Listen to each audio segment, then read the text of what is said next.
ನಮಸ್ಕಾರ. ಇಂದಿನ ವಿಶೇಷ ಸುದ್ದಿಗೆ ಸ್ವಾಗತ.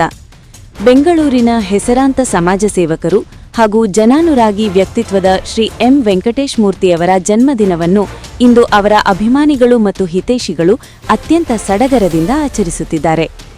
ಯಶವಂತಪುರದ ಬಿಜೆಡ್ ಲಯನ್ಸ್ ಗ್ರೂಪ್ ವತಿಯಿಂದ ವೆಂಕಟೇಶ್ ಮೂರ್ತಿಯವರಿಗೆ ಅದ್ಧೂರಿ ಶುಭಾಶಯ ಸಲ್ಲಿಕೆ ಮಾಡಲಾಗಿದ್ದು, ಸಾಮಾಜಿಕ ವಲಯದ ಗಣ್ಯರು ಈ ಸಂಭ್ರಮದಲ್ಲಿ ಭಾಗಿಯಾಗಿದ್ದಾರೆ. ವೆಂಕಟೇಶ್ ಮೂರ್ತಿಯವರಿಗೆ ಹೂಗುಚ್ಛ ನೀಡುತ್ತಿರುವ ದೃಶ್ಯ, ಕೇಕ್ ಕತ್ತರಿಸುವ ಸಂಭ್ರಮ, ಅಭಿಮಾನಿಗಳ ಸಮೂಹ. ಇಂದು ಮಾರ್ಚ್ 3, ಸಮಾಜದ ಏಳಿಗೆಗಾಗಿ ಸದಾ ಶ್ರಮಿಸುವ ಶ್ರೀ ಎಂ ವೆಂಕಟೇಶ್ ಮೂರ್ತಿಯವರ ಹುಟ್ಟುಹಬ್ಬ. ಈ ಪ್ರಯುಕ್ತ ಯಶವಂತಪುರದ ಬಿಜೆಡ್ ಲಯನ್ಸ್ ಗ್ರೂಪ್ ವತಿಯಿಂದ ವಿಶೇಷ ಅಭಿನಂದನಾ ಕಾರ್ಯಕ್ರಮ ನಡೆಯಿತು. ಲಯನ್ಸ್ ಗ್ರೂಪ್ನ ಮ್ಯಾನೇಜಿಂಗ್ ಡೈರೆಕ್ಟರ್ ಆದ ಎಂಡಿ ಸಾದಿಕ್ ಪಾಷಾ ಅವರು ತಮ್ಮ ತಂಡದೊಂದಿಗೆ ಆಗಮಿಸಿ ವೆಂಕಟೇಶ್ ಮೂರ್ತಿಯವರಿಗೆ ಹೂಗುಚ್ಛ ನೀಡಿ ಸಿಹಿ ಹಂಚುವ ಮೂಲಕ ಶುಭ ಹಾರೈಸಿದರು. ವೆಂಕಟೇಶ್ ಮೂರ್ತಿಯವರ ಸಮಾಜಮುಖಿ ಕಾರ್ಯಗಳು ಹೀಗೆಯೇ ಮುಂದುವರಿಯಲಿ, ಅವರಿಗೆ ದೇವರು ಆಯುರಾರೋಗ್ಯ ನೀಡಿ ಕಾಪಾಡಲಿ ಎಂದು ಈ ಸಂದರ್ಭದಲ್ಲಿ ಹಾರೈಸಲಾಯಿತು. ಸುರೇಶ್ ಗೌಡ ಅವರು ವೆಂಕಟೇಶ್ ಮೂರ್ತಿಯವರ ಜೊತೆಗಿರುವ ಕಾರ್ಯಕ್ರಮದ ಮತ್ತೊಂದು ವಿಶೇಷವೆಂದರೆ, ಮಲ್ಲೇಶ್ವರಂ ರತ್ನ ಎಂದೇ ಖ್ಯಾತಿ ಪಡೆದ ಹಿರಿಯ ಸಮಾಜ ಸೇವಕರು ಹಾಗೂ ನಾಯಕರಾದ ಡಿ ಸುರೇಶ್ ಗೌಡ ಅವರು ಕೂಡ ವೆಂಕಟೇಶ್ ಮೂರ್ತಿಯವರಿಗೆ ಆತ್ಮೀಯವಾಗಿ ಜನ್ಮದಿನದ ಶುಭಾಶಯ ಕೋರಿದರು.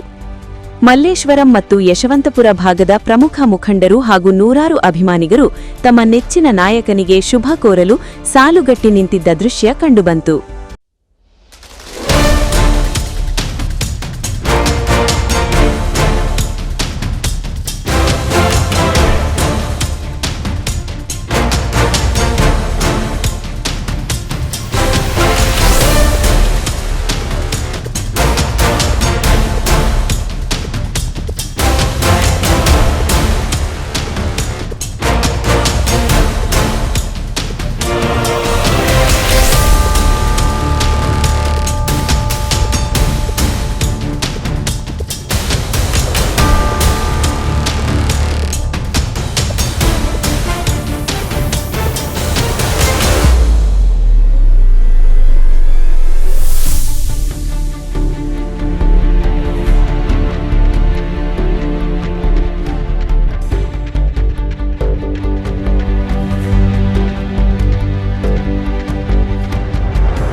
ನಮ್ಮ ಎಂ ವೆಂಕಟೇಶ್ ಮೂರ್ತಿಯವರು, ಅವ್ರ ತಂದೆಯವರು ನಮ್ಮ ಮಲ್ಲೇಶ್ವರಂ ಭಾಗದಲ್ಲಿ ಸುಬೇದಾರ್ ಪಾಳ್ಯದಲ್ಲಿ ಅವರು ದೊಡ್ಡ ಇಂಡಸ್ಟ್ರಿಯಲಿಸ್ಟು, ಲಾರಿ ಮಾಲೀಕರು.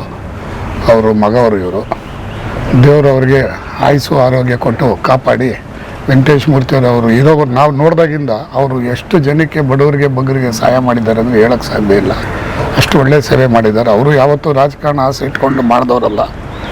ಏನೋ ನಾನು ಹುಟ್ಟಿದ ಊರಿಗೆ ಏನೋ ಒಳ್ಳೇದಾಗಬೇಕು, ನನ್ನ ಜೊತೆಲಿರೋರು ಒಳ್ಳೇದಾಗಬೇಕಂತ ಮಾಡಿದ್ದಾರೆ. ಭಗವಂತ ಅವ್ರಿಗೆ ಇನ್ನೂ ಶಕ್ತಿ ಕೊಟ್ಟು ಇನ್ನೂ ಕೆಲಸ ಮಾಡಿಸ್ಲಿ ಅಂತ ಹೇಳಿ ಎರಡು ಮಾತು ಮುಗಿಸಿ ಅವ್ರಿಗೆ ಒಂದು ಹುಟ್ಟಿದ ಹಬ್ಬ ಶುಭಾಶಯ.